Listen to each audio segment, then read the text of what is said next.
Worli hit and रनच्या घटनेबाबत रोजच्या रोज नवनव्या गोष्टी बाहेर येत आहेत। तब्बल 60 तासांनंतर बड्या बापाचे औलाद मिहिर शहाला अटक करण्यात आली आणि त्यानं लगोलग कबुली जबाबही देऊन टाकला आणि त्यामुळे रक्तातील दारूचा अंश लपवण्यासाठी तो फरार झाला होता का असा संशय आत्ता व्यक्त केला जातोय। पाहणार आहोत ग्राफिक्सच्या माध्यमातून।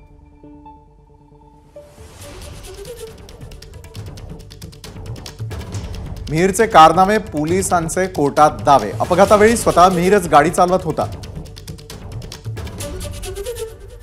मिहिर कुठून कुठपर्यंत गाडी चालवल्याची माहिती पोलिसांना देत नाहीये।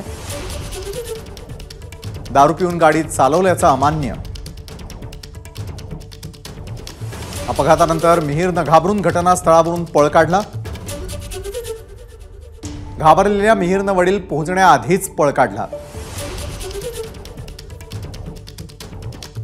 अपघातानंतर लगेच मिहिर गोरेगावात मैत्रिणीकडे गेला। तिथे 2 तास झोपला। तिथून तो विरारला पळाला। अपघातानंतर मिहिर आणि त्याचं कुटुंब फरार। मिहिर चौकशीमध्ये सहकार्य करत नसल्याची माहिती। पोलिसांना अजून मिहिरचं लायसन्स मिळालेलं नाहीये। मिहिर आणि चालकाच्या जबाबामध्ये तफावत आहे। दोघांची समोरासमोर चौकशी होणार। कावेरी नाखवा अडकल्याची कल्पना असूनही मिहिरनं गाडी चालवली। रस्ता रिकामा असतानाही मिहिरनं दुचाकीला धडक दिली। आतापर्यंत 13 ते 14 लोकांचे जबाब नोंदवले।